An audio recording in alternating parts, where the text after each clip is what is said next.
millions of dollars already on the ballroom, and it's coming out, I think, incredibly.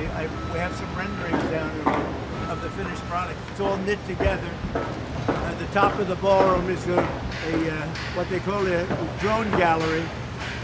We have tremendous amounts of military able to be on the top. It'll be the highest point. It'll be actually higher than this building across. And we have sites all over Washington, so that's important. But it will be something very special. So if you look up at the top, you'll see some interesting things, and I'll show that to you in a second. You want to grab that, please? I'll show that to you in a second. It's the facade of the building. There will never be another building like this built, that I can tell. I built a lot of great things, but there will never be anything like this built. And what we have is the roof is dead flat with absolutely nothing but strength on it. It's very strong steel. It's drone-proof, and it's meant for our military to be able to stay on it. You get a view of Washington.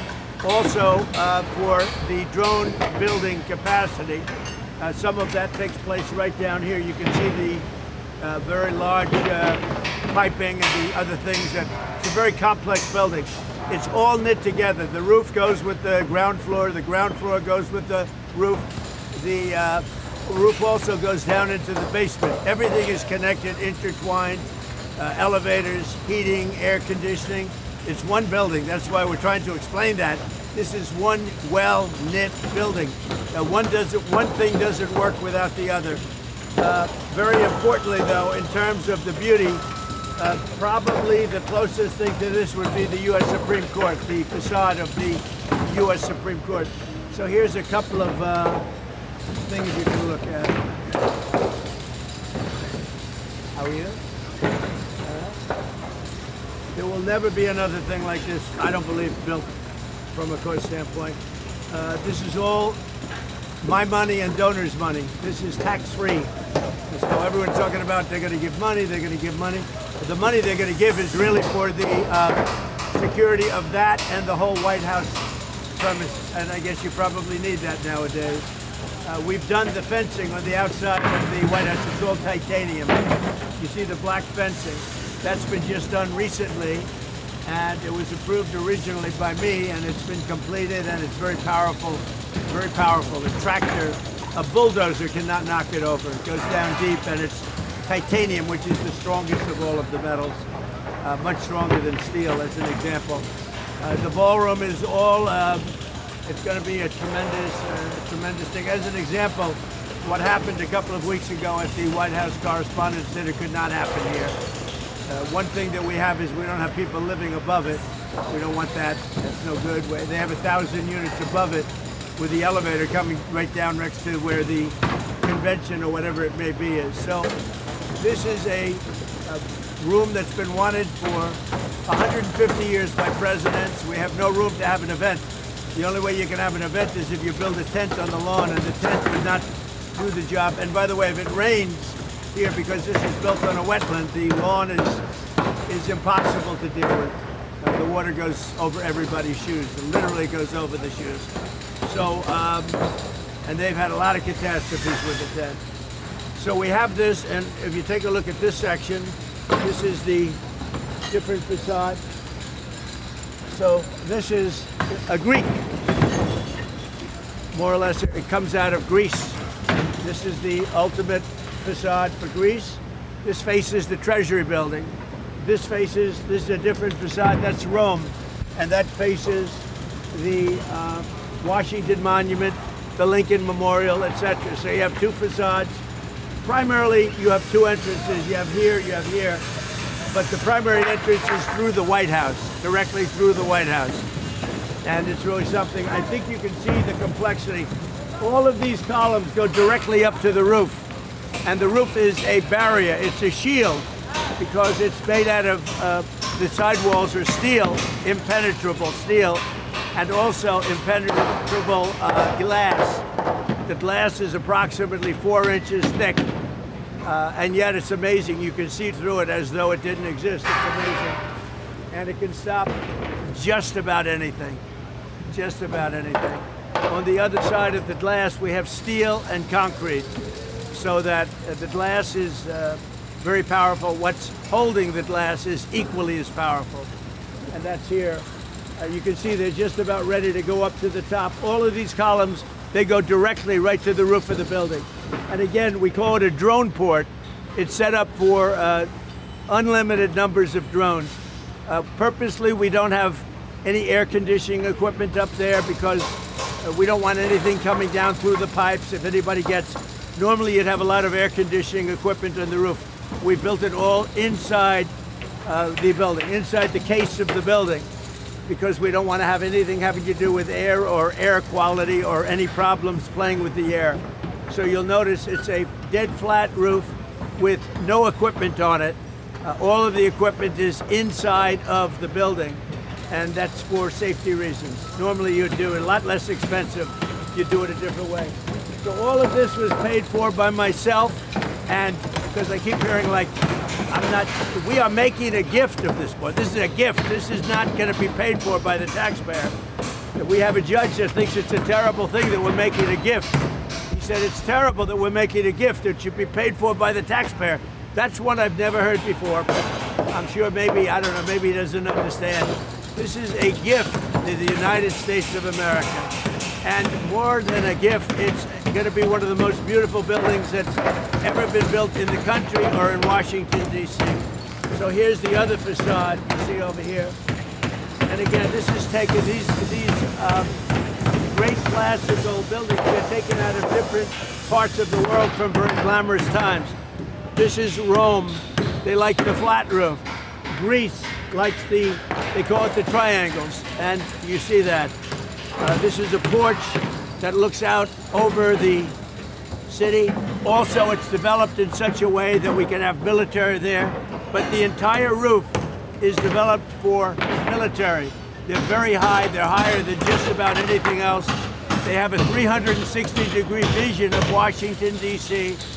They have a massive drone capacity. Not only is it drone-proof, if a drone hits it, it bounces off. It won't have any impact. But it's also meant as a drone port, so it protects all of Washington, the roof of the building. Okay? Now, does anybody have any questions? If you want, you can take, I think you can bring your cameras down.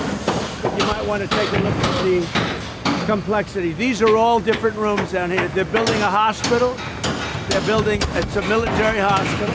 They're building all sorts of research facilities, also meeting rooms and rooms that go hand in hand for the military using the ballroom.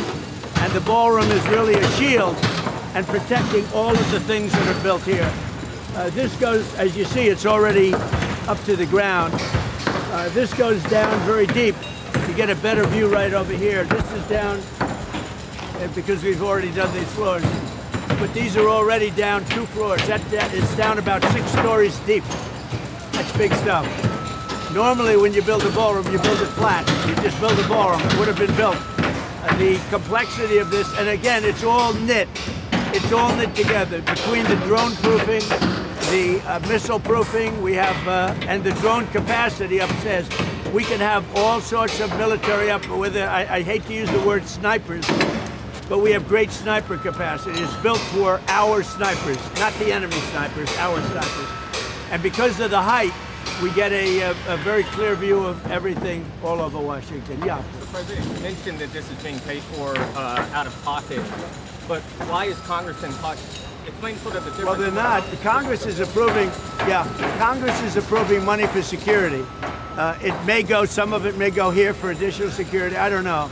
But Congress is approving money, but this building, I mean, I put up the money, built this building, along with a lot of great patriots. People have put up a lot of money to build the building, and we have a building that is going to be, I think it's going to be potentially the most beautiful building in all of Washington. And with that is great military capacity. We're building it in conjunction with the United States military and the Secret Service. So if Congress doesn't approve that money, can this project still be completed? Well, they have a budget in Secret Service and the military to do some of the work that you see right here.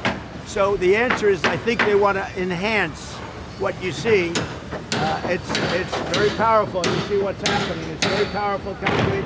It's 9,000-pound concrete. That, if you know anything about contract, that's very strong. That's very strong concrete. But they probably want to enhance the area. They're going to spend money. This is a very sacred piece of land. This is the White House, and they want to do things. But everything that you see and the money that's being put up to build the ballroom, and again, the ballroom, it's necessary for the ballroom to be built with what you see over here. It's all knit in. The air conditioning, the heating, the drone capacity, the shield. You know, the ballroom becomes a shield for everything that you see right here. Without that, they couldn't have this. They couldn't build the lower floors. Without that shield over the top of it, it's a shield that will totally protect what's downstairs. They have a lot of things going on downstairs, and some of it you see. This goes down 6 stories. You see 3 stories because it's already been built. This will be, very shortly, this will be in the form of the roof goes along this lines. Basically, it goes outside. You see where the wood is. You're going outside of that line, and then it goes straight up. And it's all protection, and everything's together. You can't build one without the other. And what we have is we have the safest building ever built, in my opinion.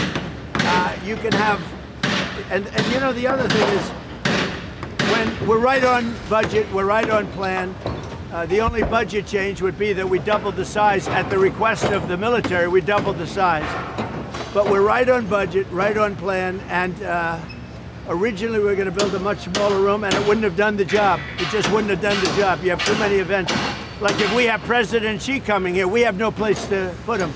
We had the King and the Queen the other day, and we had 1,000 people wanted, and we ended up having 100 people sitting in a very small room. So they've been after this for a long time, but maybe more important is the safety element. This is a shield. It protects everything that's inside, everything that's on top. And you know, obviously the White House was built in 1792. You know, it's awfully hard to do that kind of a capacity that we did here. So this will give future presidents, but you have to understand, when this is finished, my term ends shortly after that. This is really for other presidents. This is not for me. This is my gift to the United States of America. I'm going to be able to use it very little, because when it's finished, we're talking about 6 or 7 months. But it will be used for hopefully hundreds of years for other presidents, and there will never be anything like this built again. There'll never be a room built like with the safety. As an example, if we had the White House Correspondents' Dinner here, would have been no problem. You said that this will be, when it opens, you'll have about 6-7 months. Have you thought around that time, have you thought about the first event you would like to go to this? I have. I better not tell you about that, Daniel. But yeah, we have. Everybody wants to be here for the first event. We're talking about heads of nation, so we have some very special places that it could happen for them. You know, we had literally, if the King and Queen were, you know, we had this finished, we would have had an event that would have been 10 times the size. I mean, we literally were in a little room in the White House.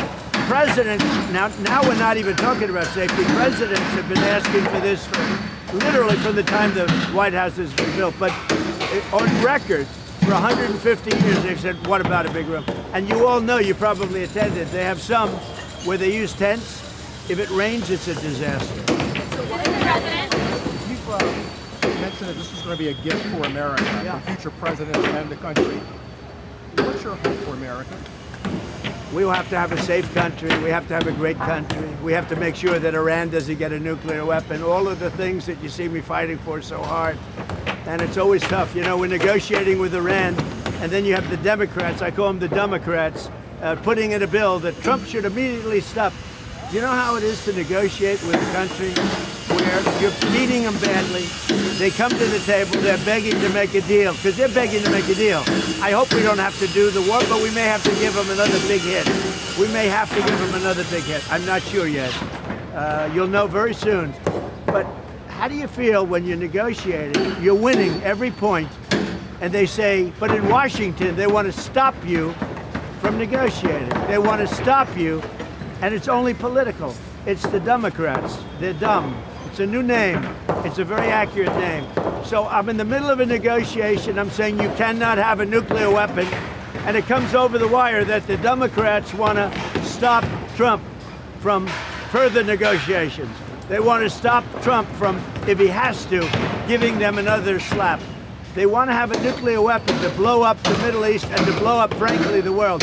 It's not going to happen. Mr. President, Nice to see you, buddy. Mr. President, Good job. how close were you to striking Iran? I was an hour away. We were all set to go. You're talking about yesterday. Yes. We were going to be striking it would have been happening right now. Plans and- Yeah, it's all done. Right? The boats, the ships are all loaded. They're loaded to the brim. And we were all set to start.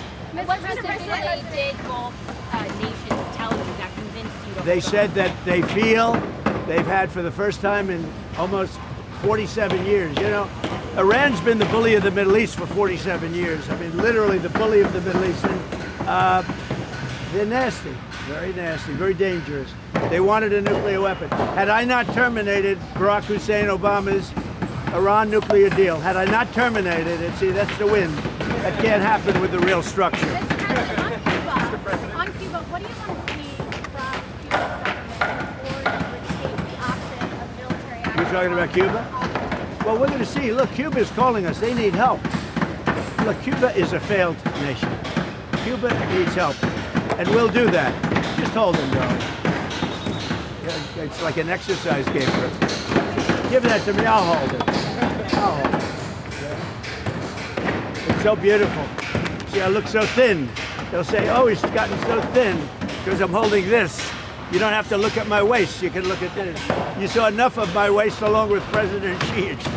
Are you confident that you can reach a diplomatic deal With the Cuba? security- I think so. Yeah, I think so.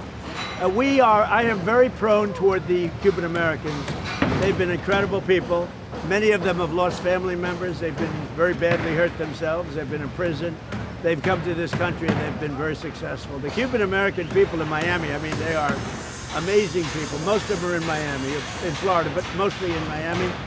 I'm very, very prone to helping them. I mean, I think I got 97% of that vote. I want to help them. Now, they have family members in Cuba. They've been treated very, very badly. They've been treated extremely badly, and we're going to get that solved. That's not going to be hard for us to solve. But you can do that without changing the regime there, you believe? Well, I don't know about changing the regime. I can do that, whether you change the regime or not. You know, it's been a rough regime. They've killed a lot of people, but it's a country that really needs help. It has nothing. They can't turn on the lights. They can't eat. We don't want to see that. Mr. President, how much notice did the Gulf nations have? How much notice did the Gulf nations have that they were going to make strikes before they actually They called me over the last 2 days to say they made a lot of progress in it because we have them negotiating with us, and primarily Saudi Arabia, Qatar, UAE, Kuwait, a little bit, and Bahrain, and some of the others. And we have them negotiating with them. We're all working together. It's like a team. And Israel, of course, and Israel's been a great partner. And so we are negotiating together. I got a call from numerous of these people. They know the people in Iran. Don't forget, when you talk about regime change, I think it's the ultimate regime change because the first level and the second level are no longer with us. They're someplace, but they're no longer with us. So we have real regime change. But I got a call yesterday, sir, could you wait? We think we're close to a deal. And that's okay. Now, I've heard it before with these people, and they change their mind. I made deals with them, no nuclear. We immediately get the nuclear dust. And they said, you're the only one can get it because the bombers did such an unbelievable job that the mountain literally collapsed on top of it. They said us, and they thought China would be the only two countries that could even get it. But I think it's important to get it, maybe psychologically more than anything else. How long did the Gulf nations know? How long did they know that you were planning to attack? The Gulf nations. They knew I was getting ready to attack. I didn't tell them. I never tell anybody when. You're in constant contact. I never tell anybody when, but they knew that we were very close. I would say I was an hour away from making the decision to go today. And we would probably not be talking about a beautiful ballroom today. We'd be talking about that. And no, I had made the decision. So they called up, they had heard I made the decision. They said, sir, could you give us a couple of more days? Because we think they're being reasonable. How long does it take for Iran to come? Well, I mean, I'm saying 2 or 3 days, maybe Friday, Saturday, Sunday, something, maybe early next week, a limited period of time. Because we can't let them have a nuclear weapon. If they had a nuclear weapon, they would start with Israel. They would blow it up, and they would blow it up fast, but they'd blow it up. And I'll tell you what, they'd go after Saudi Arabia, they'd go after Kuwait, they'd go after UAE, they'd go after Qatar, they'd go after, I think they go after the entire Middle East, and it would be a whole different negotiation. It would not be, it would be nuclear holocaust. And there's no question in my mind that they'd use it. There's no question. And I deal with these people. They're extremely radicalized. These are not people like what I deal with you. You're a very nice guy. These are people that are seriously radicalized. They would use it. The only question, would it be the first minute, the first hour, or the first day? Come to pause at some time. Does there come a point soon where you're no longer going to be? I'm not doing this politically. I'm doing, look, everyone tells me it's unpopular, but I think it's very popular. When they hear that it's having to do with nuclear weapons, weapons that could take out Los Angeles, could take out major cities very quick. When they hear that, you know, when they're explaining, I'll tell you what, when we explain it to people, I don't really have enough time to explain to people. I'm too busy getting it done.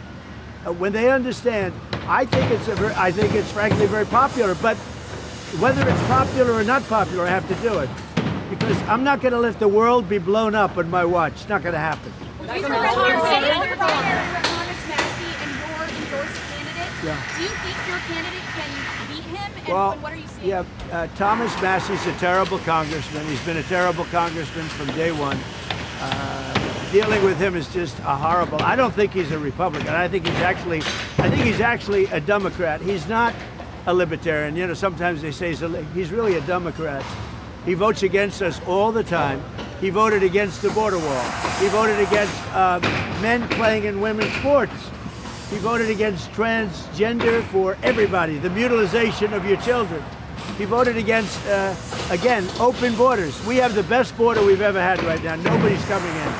I mean, a report just came out. In the last 11 months, literally nobody has been allowed into our country illegally. We're taking people legally. They go through a process. But nobody's come into our country. But we've taken out hundreds of thousands of people. We had 11,888 murders. Many of these murders allowed into our country from prisons. They were in prisons. Many of these people killed more than one. More than 50% killed more than one person. This was gross malfeasance. This was on behalf of the Biden administration. I don't know Biden because I don't think he knew he was alive.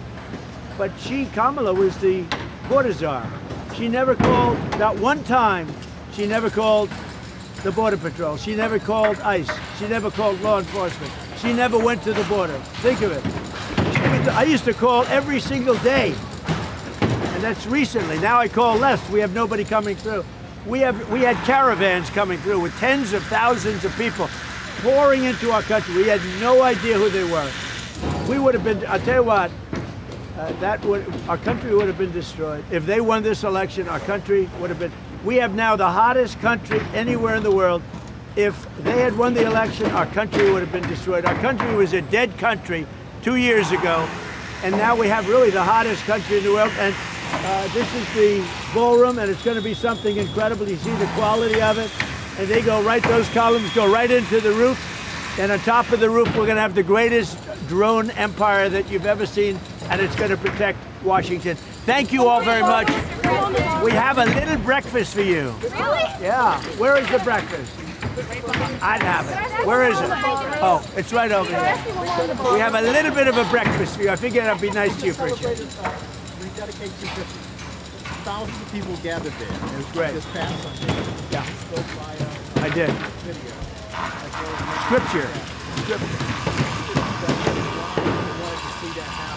Are you pleased with the turn? Well, I think that it was great. Thousands of people showed up, and it was a beautiful everything, beautiful day. I did scripture. You think it's easy to read scripture? It's not easy to read scripture. That's a whole different ball game. That's not like reading a speech. We will build the wall. This is a whole different deal. But I did it proudly, and I guess it was broadcast. We had tremendous crowds. I think religion's very important for a country. I think having this country was built largely on religion. If you look, it was built so. And when you have strong religion, you have less crime. It's just a fact. You know, whatever it may be, it's like, gee, I want to go to heaven, so I'm not going to do this or that. Who knows? But we have a country that was based on religion, and I'm very proud of that. And if you look and you see all of the polling, I mean, polling is so fake, but on this it's not fake. Religion is really going up in the last year. And during the time, I mean, really during the time I first got elected in 2016, it's a much different thing. I'm very proud of that. Religion is a good thing. Christianity, it's a great thing for our country. I mean, so many of the things that we've done, the successes that we've had have been based on Christianity and religion. So I'm very proud of that. Religion is taking off like our country is taking off. Our country's hotter now than it's ever been, and I'll tell you, religion is making a tremendous comeback. You look at churches today, they're full. You go back 2-3 years, nobody was going. So we're very happy with it. The hate crimes that we see happening. Yeah. No, I'm always concerned. I see things happening. Look, from the beginning of mankind, you've had that. You've had the good and you have the bad. I'd like to get rid of the bad, but somehow that's going to be there. But the good has been many times what it was. Really many times what it was. On the ballroom, if Congress does not vote for this $1 billion for your security funding, would you be willing, or would you willing to go to your donors and ask for that money? Well, this is money for the whole premises, including the East Wing. This is the East Wing section. But the ballroom is, as you see, it's going up. It's ahead of schedule. It's larger because they wanted more military capacity. They wanted more drone capacity. They needed a larger roof. And frankly, we needed a larger facility. And so we're doing that. And we've done this in strict coordination with the military and with the Secret Service. And they've been great to work with. The money that they're talking about is the surrounding areas and maybe enhancing some security aspects of it. But the building, as you see, it's a very active site. And a lot of people are amazed. And by the way, that floor goes down 3 floors, just so you understand. You're seeing almost the top floor. That floor goes down 3 floors, and there are many things in there having to do with security. And many of those things are going to be taken from there and put onto the roof of the building. And that has to do with drone and missile capacity. A lot of presidents have done renovations to the White House, to all these things. Why do you think people are so mad about your renovations? Because I'm doing it. Meridian Hill Park, you got the water flowing in, all of it, and they just seem to hate you. Well, it's a sad thing, actually. You know, it's very nice. I appreciate the question. First I said, oh, this is going to be a negative question. Then I heard she's really saying, why do they hate you for fixing the water fountains? So, you know, we have 40, I know, because I want to see Washington be beautiful. To me, it's very important. But as an example, you mentioned the water fountain. We didn't have one water fountain, I think we have 40. We didn't have one in Washington that worked. And soon they'll all be working. Many of them work right now. And I think one of the best things, President Obama, President Biden spent much more than $100 million on the reflecting lake between the Lincoln Memorial and the Washington Monument. They spent much more. They spent, some people say, $200 million. You know what they got out of it? A closed lake. It never opened. And when it did, it shut right away. It leaked. It was a disaster. I'm doing a job on the reflecting lake for a fraction of what they paid. Now I've upgraded it I got so into it, I've upgraded it like you wouldn't believe. I'm doing all the walkways outside. I'm doing it properly. But it's a much bigger job.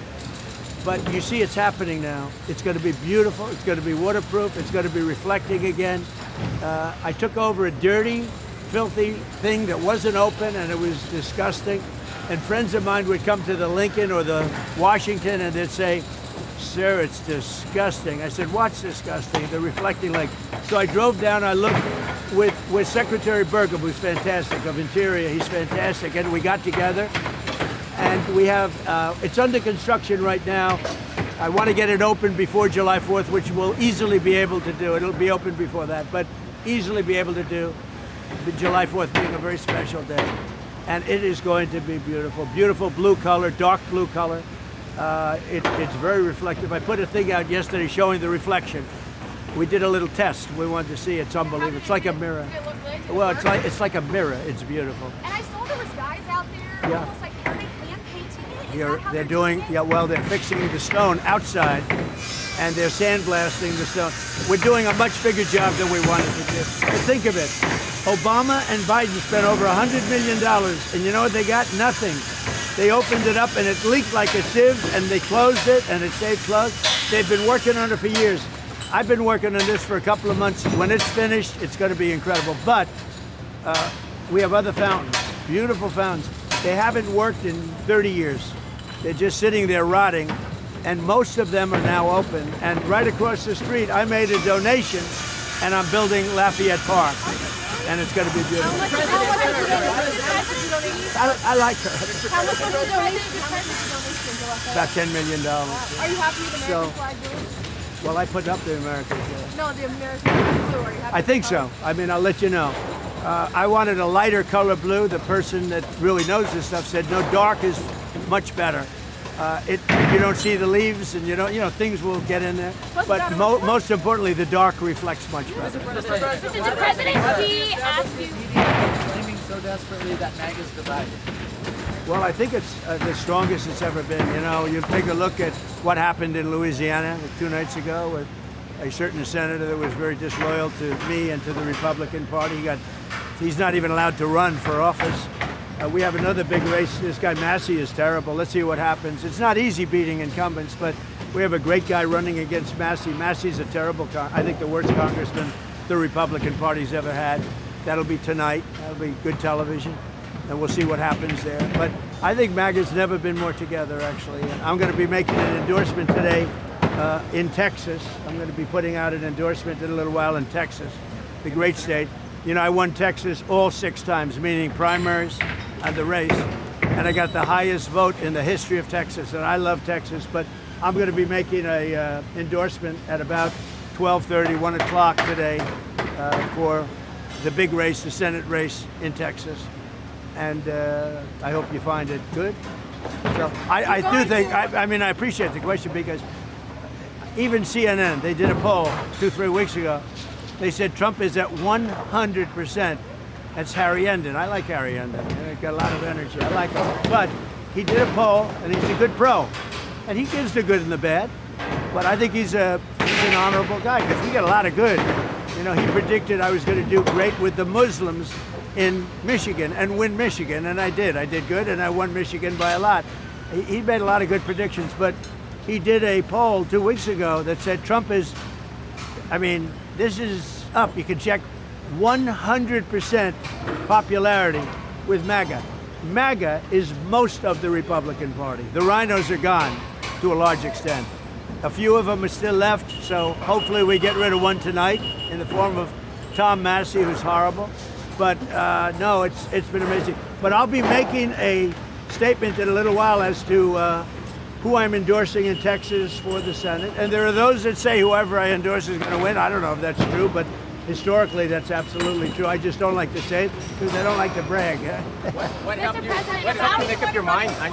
Like, Well, I've had my mind made up for a long time, but I just think it's going to be, you know, I just think it's appropriate. Mr. President, I have a question. There's reports that President Xi told you during your meeting that perhaps Russian President Vladimir Putin would come to regret invading Ukraine. Did he say that No, to he you? didn't. No, he never said that. Mr. President, you mentioned that the ballroom was your gift to the country. It's a gift. It's a gift from me and from incredible, successful companies and patriots. And they put up close to $400 million. And you see what's happening, and it's beautiful. And again, it's ahead of schedule, unlike the Fed building. Think of it. This building at $400 million, the Fed building at $4 billion, And it's a tiny little project by comparison. And you spend a lot of time renovating the White House, the Rose Garden, the colonnade. I do, Ballroom. putting up the American flag, those flagpoles on each side. Nice. Why was this so important to you to be part of your legacy? Well, this is the most important because number one, security, and number two, it was so needed just on a social basis for presidents. And again, I'll be here for a very short period of time. When this opens, I'll be here for a very short period of time. This is really being built for other presidents. It's not being built for me. And I'm a really good builder. The thing I do best in life is build. I'm a great builder, and I build beautiful product. There will never be anything like this. I always admired the facade of the Supreme Court. I said, I wonder if that can be duplicated or bettered, even not to say bettered, but even bettered. And we've actually bettered it. What we're doing is something that you'll never see it again. Mr. President, one more on Iran, if I may. When you were having your discussions with the regional partners, the regional leaders, did they express to you any concern about Iran's ability to still retaliate in the event of U.S.? They have a little ability. Their missiles are 82% gone, we estimate. Their capacity to build is very little right now because we hit all of their manufacturing areas. Same thing with drones, largely gone, but they still have a little capacity. Yeah, not much, but they have a little.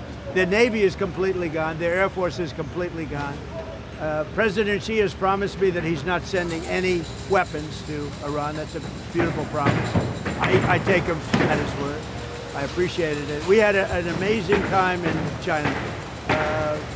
Look, we got along very well before this, but President Xi and I had really an amazing time. I think he'd say the same thing, but he promised that he's not sending any weapons. And if you think about it, he gets 40% of his oil. He's not sending oil boats in, tankers in with 20 destroyers alongside of it. No, he wants it. He does want it open, like me. I want it open, and we'll get it open. But Iran has used the Straits as a military weapon for 47 years, really much more than that. And that's not their Straits. That's international waterways. That's not for them to do. And look, they've learned their lesson. If I left today, it would take them 25 years to rebuild. But we're not leaving. We're going to do it right so that in 5 years, 10 years, if you have a bad president who doesn't want to do what's right to do, this should have been done by Obama. This should have been done by Biden. It should have been done by other presidents long before me. And everybody agrees to that. They agree to it. Mr. President, when you push to suspend the federal gas tax, are there other initiatives that you're... Well, there may be. It's very temporary. Yeah, there may be. Anything to keep it down. Look, as soon as this war is over, gas is going to... I had gasoline down to $1.85 in Iowa. I was in Iowa, and the stations had it at $1.85. But I was down to, in many cases, less than $2 a barrel, a gallon. And then I said to myself, this is great. We just hit a new high in the stock market. Everything's going good. I'm sorry, but we have to go down and take a little journey down to, we have to do something with Iran. We cannot let them have a nuclear weapon. You want to see the world exploded? You want to see a problem? And this is peanuts. And I appreciate everybody putting up with it for a little while. It won't be much longer. But you're going to have, and frankly, there is so much oil out there. One of the things that is happening is these big ships are coming up to Texas, Louisiana, and Alaska, and they're loading up. But I don't even think about that. What I think about is you can't let Iran have a nuclear weapon, and they won't have a nuclear weapon, and they fully understand it. Mr. President, I once asked you, how do you heal the divide in America? And it's been some time ago, it was during your first term, and you told me success will bring us back. Success. Based on that, why do you continue to do what you do, knowing that so many people are criticizing it, at the same time, you get up every day to try to bring that success to America? You have some people disagree with, like, the Iran thing. To me, it's no question. To me, you have to have borders. You have to have walls, and you have to let people in legally, but you have to have borders. Some people think you don't have borders. You should let anybody, murderers, drug dealers, you should let them in. So there is some, but I said to you once, I remember it, the greatest healer of our country, when we had, just before COVID, we were so successful. We had the best economy we've ever had in my first term. This term is going to blow it away, I think, and you see all the numbers. Even during the war, we have the highest stock market we've ever had. I thought the market would go down 25%. And I was okay with that to get rid of a nuclear potential holocaust. Would have been a nuclear holocaust. So going down 25% is okay if you're going to get rid of a nuclear holocaust. So most people agree with me. When I'm with people and they, let's say, oh, gee, why do, and I say, here's the problem.